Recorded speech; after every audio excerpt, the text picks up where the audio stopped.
Welcome everyone to a very special ExtraZ edition of Everything Zen for October 2021. Our featured guest today comes from British Columbia. She made her acting debut on the Nickelodeon series Romeo and proceeded to land a bunch of TV appearances from Guillermo del Toro's The Strain to Private Eyes opposite Jason Priestley. Today, she returns as Jackie Veda on the hit Netflix series Locke Key, with Season 2 available for streaming right now. Locke Key, of course, is based on the popular horror comic book series written by Joe Hill. This week, I had the opportunity to catch up with Genevieve to find out more about Locke Key Season 2 and all of those magical keys, working with creative geniuses like Guillermo del Toro, her extensive background in holistic nutrition, and most importantly, her favorite Halloween activities and candies. Here's how our conversation went. Genevieve, thank you so much for joining us and welcome to Everything Zen. Thanks for having me. Here at Zenescope, we're a comic book company and we're fascinated by origin stories. And I'd like to start by asking you what your origin story is. Where did you grow up? What was your family like? And what kinds of things were you into as a kid? Wow. Okay, so I grew up in a smaller city called Kamloops in British Columbia. And I'm the youngest of four. My parents I'm a mixed heritage. So my dad's Chinese, my mom's Portuguese. So growing up was a very diverse upbringing. I come from a very academic family. So my three older siblings are all wildly intelligent. I kind of am a little bit of the black sheep in my family is because I was very interested in the arts at a young age. Excelled at academics, but it was a lot harder for me to do so. I had to put a lot of effort in, and just, naturally I wanted to just spend time performing and creating, whatever kind of, sorry, I'm just adjusting this. And, so in terms of me going off and becoming an actor, that was a path that took a lot of me both convincing my parents and also me convincing myself for many years that it was possible and a viable career option, just because I didn't have those examples set before me. Was there a particular film or television show that sparked your interest and set you on this path of becoming an actress? Yeah, the very first film that was kind of just like, it was that like ping moment for me. It's kind of hilarious, but it was Pretty Woman with Julia Roberts. Oh.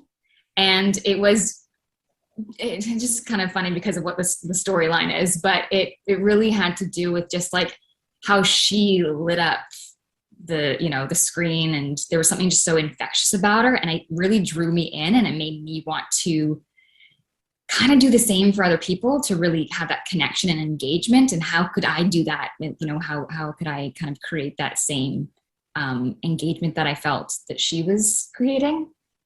I love that. That's a good movie. It's a classic. I know. I love a lot of Canadian television series like Heartland, Orphan Black, Burden of Truth. And I was wondering, how do Canadian film and television shows differ from U.S. film and television? Oh, wow.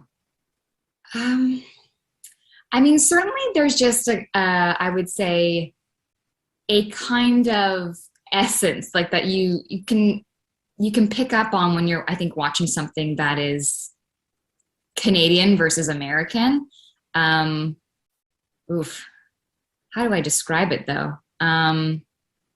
I would say there's like a bit of a humbleness when it comes to Canadian content versus American content. And because again, I auditioned for everything under the sun. So even when I'm reading scripts and you can kind of pick up the nuances.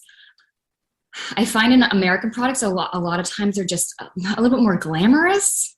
But then, you get like Orphan Black, incredible show. Schitt's Creek, amazing. Like I think what what we have in Canada, as do Americans, but we do have really great storytellers and writers and people behind the scenes who are wanting to tell these stories. It's just sometimes maybe the production in terms of financing isn't quite there, so we can't get these stories made or told in the way we want to.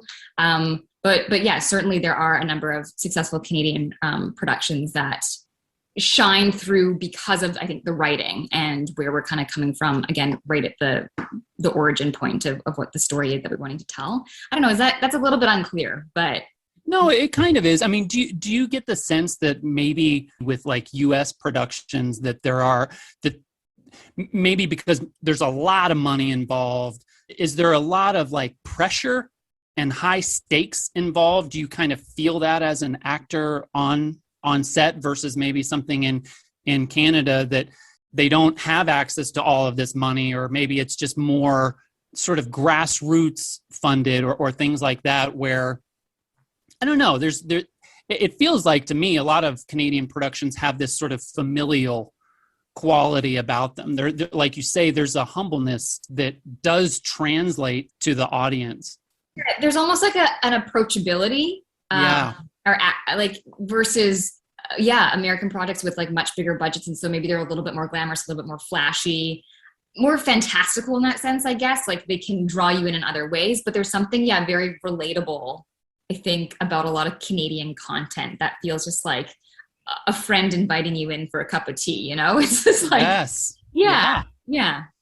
One of your early performances was in The Strain, which was a really cool series about vampires. And The Strain was created by Guillermo del Toro and was produced by Carlton Cuse, as you know.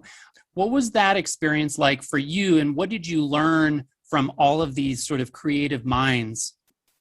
Yeah. So my time on The Strain, it wasn't prolonged. I wasn't around a ton, but sure.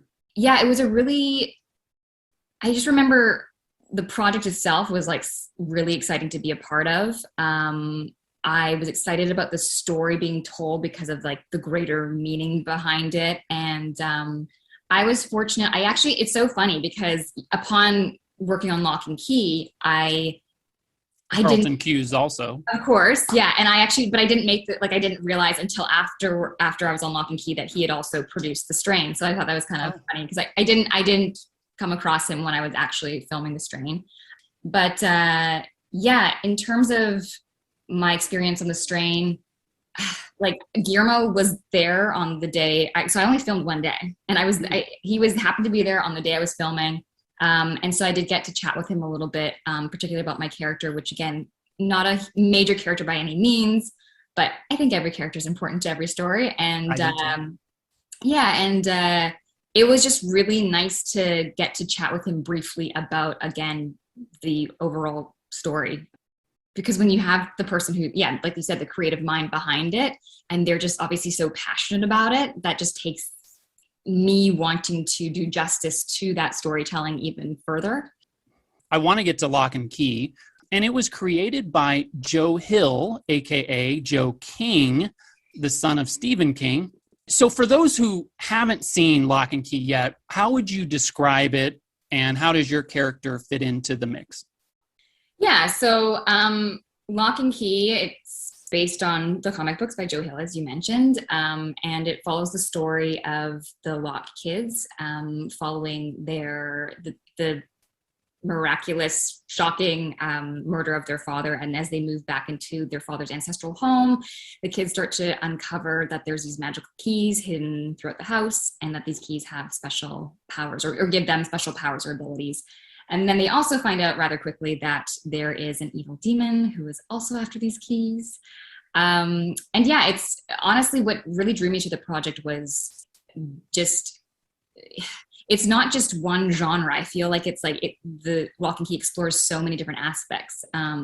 It's obviously horror, fantasy, that thriller aspect. It's got mystery, and then it's drama, but there's also, like within the adaptation, at least of the show, we've got lots of comedy kind of trickled throughout as well, like comedic relief, which is really fun. So in that regard, I think there's something for everybody. And then also at the core of it, it's ultimately a story about I think, family and coming together and relationships. And so, yeah, how Jackie, my character, fits into all of that is I get introduced in the first season as this love interest for Tyler Locke, the oldest son. And his storyline is that he's very much, I think, kind of figuring out who he is in that first season. And so Jackie is kind of a complement to that, I think, in terms of kind of not testing his limits, but in his navigating who he wants to be. She's very sure of herself, I feel like. So I feel like as like a foil to him, that's kind of like complementary and helps him to figure out, I guess, who it is that he wants to be and how he wants to move forward in life following the death of his father and kind of taking on the role as, kind of the patriarch of the family, but not really. So yeah. Yeah. We talked about the comic book series. Were you into comic books as a kid? And did you familiarize yourself with the Golden Age and the original run of the comics before filming? The comic books I was into when I was younger were the Archie comics. Yeah, and look what's happening with Riverdale now, right? I know, it's massive. Yeah. So I was really into Archie comics when I was younger. Apart from that, I got into like Japanese anime a little bit like in high school, but not really. I feel like I couldn't, really talk about it. I found more that the artwork was really interesting. But then, in terms of Locke Key, I actually wasn't familiar with the comic books beforehand until I was reading the scripts and meeting with producers auditioning for the project. So obviously I received the first 4 scripts before I auditioned for the role. And I obviously went online, researched about them, and it was wild, like to see how massive of a following the comic books already have, and just how popular they are. And then upon booking the role, because in preparation for the audition and also my chemistry read with Connor, I didn't read any of the comic books. I kind of just did some preliminary research online. And then, upon booking the role, I still didn't read the comic books because upon doing my research, I was discovering that Jackie in the comic books was fairly different than Jackie is in the adapted series. And I just felt that I could just kind of treat them as separate things. And I think it's worked out. Yeah, for sure. You can take it one of two ways. You can do all of this research and prep and know everything, or you can ignore all of that and try to create your own thing. Yeah. And not be influenced by any of the previous material. Yeah, exactly. Did you get to meet Joe King and his father? No. So Joe was on set at certain points during filming of season 1. I don't actually know, but no, unfortunately, I wasn't there any of the days that he came to set. So yeah, I did not. One of the most spectacular elements of Locke and Key, we talked about this, are the actual keys. There's a key that can let you step outside your body and be a ghost, and another that can change the way you look. What is your favorite key and why? My favorite key, well, I can't tell about any of the keys that we introduced in season 2, obviously, that haven't already been teased. But I'd say my favorite key that I can share with you is probably the ghost key, the one that you first mentioned. So where you can be invisible, you're a ghost, you can like walk through things, you can fly, talk to the dead, you can fly. Yeah, exactly. So I feel like it's pretty valuable that there's like multiple skills and powers that you have. The only downside is that because you have to exit this door in order to use the ghost key. And so the only downside would be if somebody closed the door and then you couldn't get back to your body. That would not be so great. You're a ghost forever. Yeah. Just in time for Halloween, Locke and Key Season 2 releases on Friday, October 22nd this week. What can you tease us to get us amped for season 2? And how does season 2 differ from season 1? Whatever you can say. Right. Well, if you watch season 1, season 2 is like all of that times 1,000. It's higher stakes. There's more tension, more conflict. I think, yeah, we really just we kind of turn up the notch on like everything. So and if you didn't see season 1, what's also great I find about season 2 is that you can watch it on it. Like, you don't have to have watched the first season to pick up on season 2 and kind of know what's going on. I think our writers did a really good job. Obviously, it's great if you do watch, I think, season 1 leading to season 2, but I think our writers did a really good job at almost making them kind of like standalone seasons, so that if you haven't watched season 1 and you start season 2, there's not all these holes. Yeah, it's really well done that way. And then, yeah, in terms of, there's so much I can't say. So I think, Right. I think I'll just leave it at that. We'll have to come back to you in a couple months after the dust is settled. Yeah. So here in the States, Halloween is the second largest commercial holiday. And I was wondering if you watch scary movies, if you get into costume, if you hand out candy. Do you like Halloween?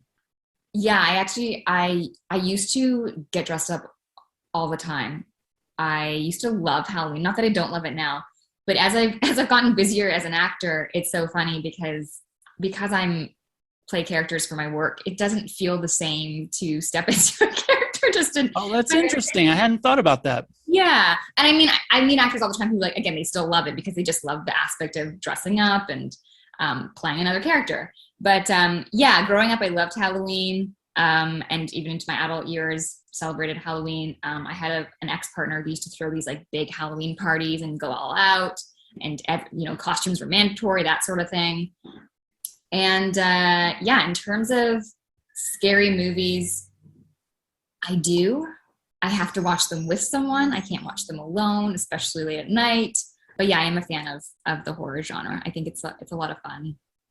What's your favorite Halloween candy? Ooh. And you can give me a couple. I don't have just one either. So. Oh, okay. I like anything like gummy, like I don't know what do you call it? Like gummy worms. Yeah, like that. You like kind of Swedish stuff. fish. Sure. Yeah. Any of that kind of stuff. And then I love, in terms of like chocolate, I don't eat chocolate bars a lot, but if I had to choose, if I think back to, again, like trick-or-treating as a kid and like what one of my favorites was then and still is today, it's actually it's like a sponge toffee, that crunchy, I think it's called a crunchy. And I don't know, is that a Canadian thing or is it American? Do you guys have crunchies? I have never heard of a crunchy, so. So maybe it's a Canadian chocolate. Probably so. What are your favorites? I'm a Reese's peanut butter cup person. I like Kit Kat. Okay. Three Musketeers. Okay. Yeah, those are good options. Of course, here we are gorging ourselves talking about Halloween candy. And one of the things about Halloween and holidays in general is that they can be really tricky related to food and nutrition. One of the things I recently found out about you, and something I really admire, is your passion around holistic nutrition. I've read and seen a lot of recipes you've shared online, and I was wondering how your healthy nutrition crusade began, and is there anything specific you would recommend for our listeners as we head into the not so healthy holidays? Oh, wow. Yeah. So yeah, in a past life, I'm a certified holistic nutritionist, technically. And before I was acting full time, I had a business working as such. And my interest in holistic wellness really started with my own personal journey. So when I was 14, I was diagnosed with lupus, which is an autoimmune condition. Yeah. And basically at the time, doctors just they put me on a really strong steroid, a medication to help alleviate my symptoms at the time, which were mostly severe joint pain that I was experiencing, just overall inflammation in the body. And other than that, they kind of told me nothing, like just keep living your life, but just take this medication every day. And so I did that for about 4-ish years, until I got to the point where I was just like, this doesn't seem to make, like, I'm just going to take this for the rest of my life. Isn't there anything else I can do? And so that's when I took it upon myself to do my own research about how I might be, first of all, like learning about what lupus is, because no one had also really educated me on that. So I was doing my own education. And then, yeah, I uncovered basically ways that I could alleviate my symptoms more naturally just through diet and lifestyle. And I slowly started implementing changes very gradually. So it took many, many years to get to a point, but where I can honestly say, like, it's been over a decade now where I've lived virtually symptom-free, off of the medication, just by, again, changing diet and lifestyle. So there's a lot to be said, and I'm very much for, I think there's a time and place for conventional medicine, but I also really believe that there's a lot we can do in our day-to-day, more naturally, more holistically, in like, as preventative measures. And so, yeah, so then that kind of led to, in my mid-20s, I was kind of figuring out some things, I wanted to pursue acting, but I also needed just to kind of have a side job. And I was working a few things at the time. I was working in restaurants. I was working at a bakery just to kind of pay the bills, and scrape by as I pursued acting. And I was getting tired of those things. So I was like, what's a job I can do that maybe I can set my own hours? And so I want to set my own hours so that I had flexibility to continue going to auditions for acting. So I thought, you know what, I'm going to go to nutrition school. So I went to, and this is after I'd already completed a couple other degrees, but I was like, I'm going to go back to school and become a holistic nutritionist. And that way I can start my own business, set my own hours, and then continue to pursue acting. And so it's kind of funny because it was going and becoming a nutritionist was like in part for myself. It's just like good education to have. It was also, of course, as a means of income at that time. And then also I kind of became a nutritionist so that I could continue pursuing acting, which is kind of funny. And then eventually, yeah, acting picked up enough that I could transition into acting full time, which is what I wanted. And now the nutrition is, and all my education in it is very much, yeah, just a personal passion and something I see myself still having a hand in. So whether that's through like product development, or yeah, down the road in doing something in terms of like events or something that can involve my background in holistic wellness, that'd be really fun. And then to answer your question about what people can do as we head into like the holiday season, I guess. Don't eat candy. No, you know what? I think a really it's an old rule, but I think it still stands true as just everything in moderation. I think the problem though is that people don't know what moderation means. So in terms of that, I think there's again like a balance that can be achieved, and a time and place for everything. So in indulging, finding a way to do it in a balanced way. So kind of just like listening to your body, to be quite honest, which again, it can be easier said than done for a lot of people, because I think we live in a culture that wants us to disconnect from our body and what we're feeling physically, mentally, emotionally. So yeah, enjoy your food. I think this is where, again, part of my philosophy in wellness is very much, I think food can be all of fuel, medicine, and just joy. So yeah. Awesome. Well, Genevieve, thank you so much for taking the time to chat with us today. It's been an absolute pleasure.